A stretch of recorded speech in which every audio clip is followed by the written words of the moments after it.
From eating raw cherries to contaminated water at the White House to getting assassinated in broad daylight. This is how every US president died and their final words. And spoiler, while some left an epic message, others talked about soup? But first, let's start at the beginning with George Washington, our first president, who got a serious throat infection after riding his horse in cold, snowy weather. He likely had epiglottitis, which is when that little flappy thing at the base of your tongue becomes inflamed. Today, that's an easy fix with antibiotics. But back then, doctors tried bloodletting, which is when they cut your arm and drain blood from your body. They thought it would somehow help, but it ended up making things way worse. And it's believed Washington lost 80 ounces of blood. That's like 6 Red Bulls. He told his doctor, "I die hard, but I'm not afraid to go." And as he struggled to breathe, his final words were, "'Tis well." But if you thought that was dramatic, this is the most insane coincidence in US history, where John Adams and Thomas Jefferson, the second and third presidents, died on the exact same day. They started out as friends and revolutionary bros. Jefferson wrote the Declaration of Independence, and Adams helped defend it. Squad goals. But in the election of 1800, the two became political rivals. Then, after a decade of not speaking, Adams and Jefferson reconnected as pen pals and became besties again. However, on July 4th, 1826, exactly 50 years after signing the Declaration of Independence, the spookiest thing happened. Jefferson grew ill from diarrhea, pneumonia, and a kidney infection. And on the night before his death, he asked, "Is it the 4th?" When they told him not yet, he held on for one more day. And his final words were, "No, doctor, nothing more." Meanwhile, hundreds of miles away in Massachusetts, John Adams was a sickly 90-year-old man dealing with heart failure. Completely unaware that his bestie Jefferson died hours earlier, Adams said his famous last words, "Thomas Jefferson survives." It's kinda crazy that these two, who spent their whole lives being frenemies, ended up checking out on America's birthday.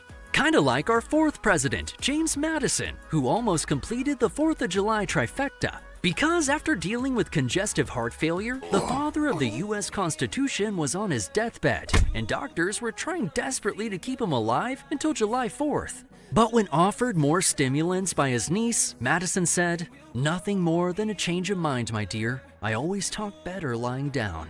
Which basically meant he was ready to go, and died on June 28th, 1836.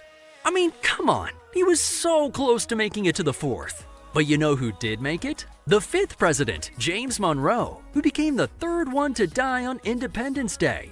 He had heart troubles which worsened after contracting tuberculosis. But his final words were about how he missed his old friend James Madison. "I regret that I should leave this world without again beholding him." And while most presidents die on their deathbeds, some die on the floor of Congress. Like the 6th president, John Quincy Adams, who after serving as president didn't retire to play golf, but instead went back to Congress as a representative. And while casting a no vote, he suffered a massive stroke, grabbing his desk and collapsing on the House floor. And after they carried him out, John Quincy Adams said, "This is the last of Earth. I am content." But some presidents have more peaceful endings, like Andrew Jackson, who is one of the most insane presidents in American history. He was a tough dude who fought in duels, survived the first ever presidential assassination attempt, and beat up his would-be killer with a cane. But despite all this, he didn't go down the way you might think. He got tuberculosis, had heart problems, and suffered from dropsy, which is when your body fills with too much water. Hydrate or dihydrate, am I right?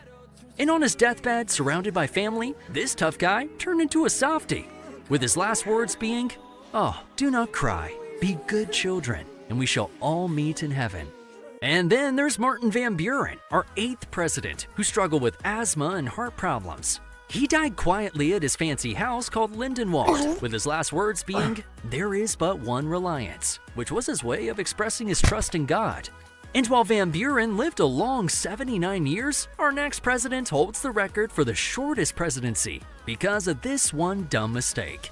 During his inauguration, William Henry Harrison gave an insanely long 2-hour speech in the freezing cold rain without even wearing a coat. And for over a century, we thought he caught pneumonia and died. However, recent studies suggest this probably wasn't the cause. because he didn't